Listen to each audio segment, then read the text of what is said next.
All right, Krystal, what's on your radar?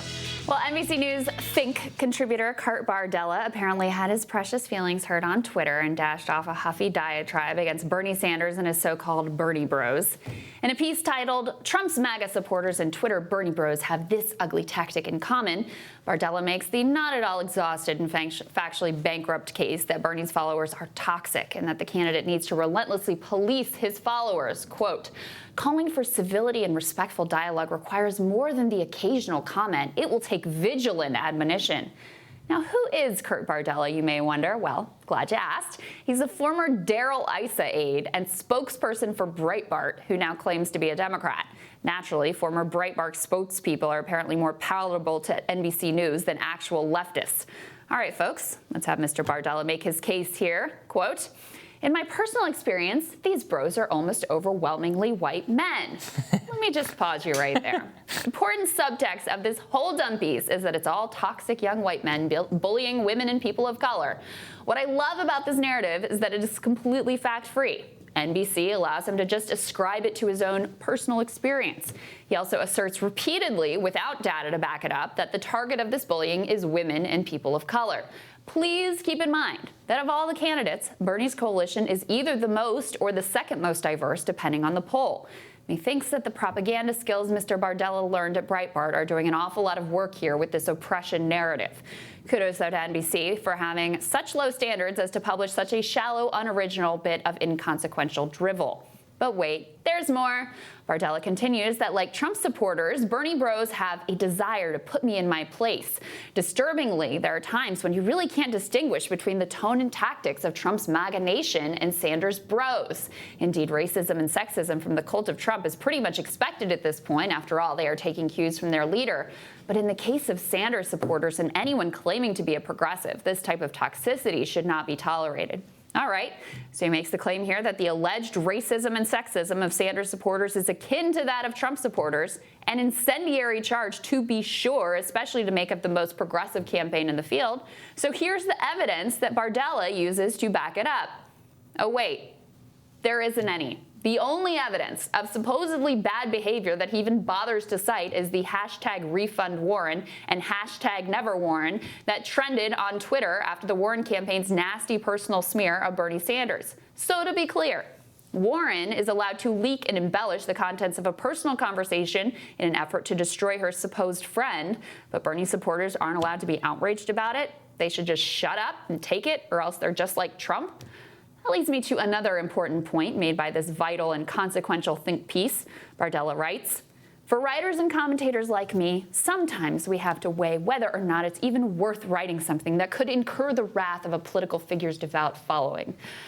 In this one line, Kurt really gives up the game, doesn't he? He and other pundits and analysts and members of the commentariat find it outrageous that they should ever be challenged or held to account. Just think about this for a second. The DNC rigged the primary for Hillary. The media despises Bernie and either ignores him or smears him. In fact, because of the overwhelming anti-Bernie bias at CNN and MSNBC, Fox News actually has more Bernie supporters as a percentage than those supposedly liberal networks. CNN flat out dispatched with any pretense of journalistic standards to side with the truth-challenged Elizabeth Warren. But Bernie supporters are just supposed to take that all lying down?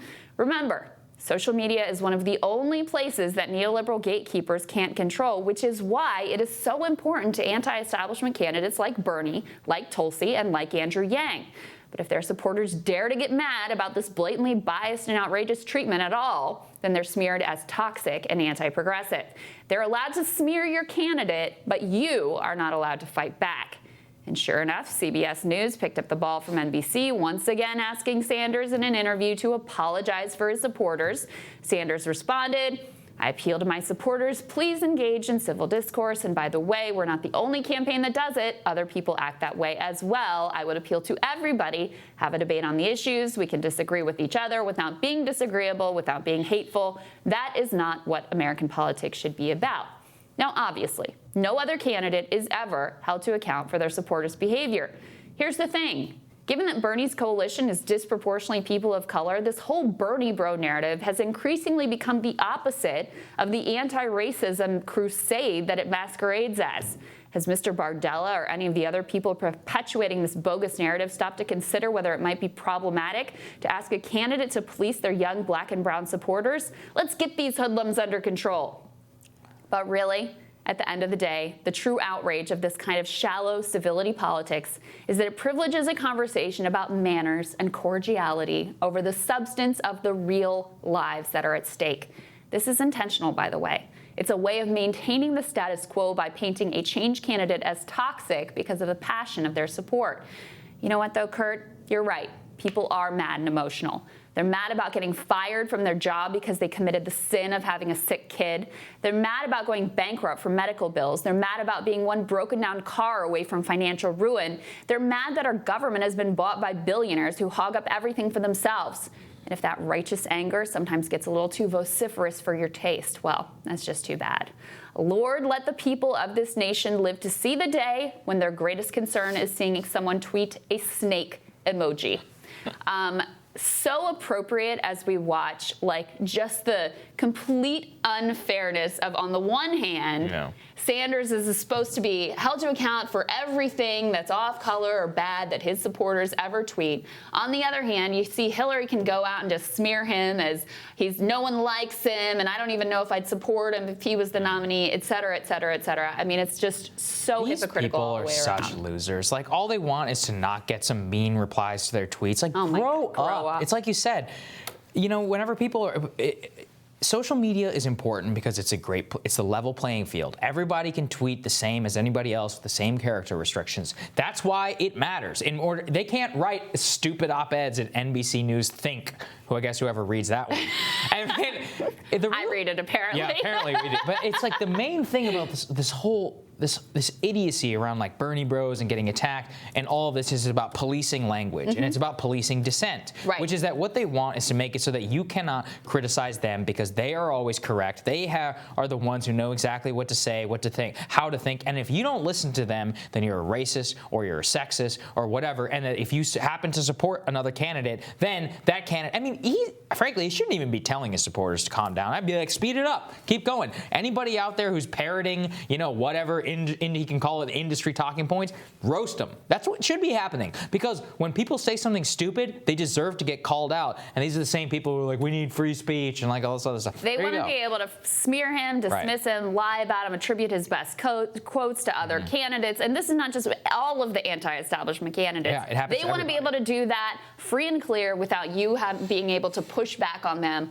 whatsoever. And I just think about, too, like the thin skin of, we have Glenn Greenwald on this show, Pulitzer Prize-winning journalist, doing real work on deep corruption within Brazil, putting him on the radar. Yeah, he got punched. He got punched in an interview. His safety and the safety of his family has been repeatedly threatened, and he does it because it's important to him to expose the truth. And you're going to whine about some mean tweets and some snake emojis? Give me a break. Yeah. It's so pathetic. Yeah, it's complete. It's so just gross. Next on Rising, friend of the show, Aaron Mate, shares his thoughts as the Senate's impeachment trial begins. That's next.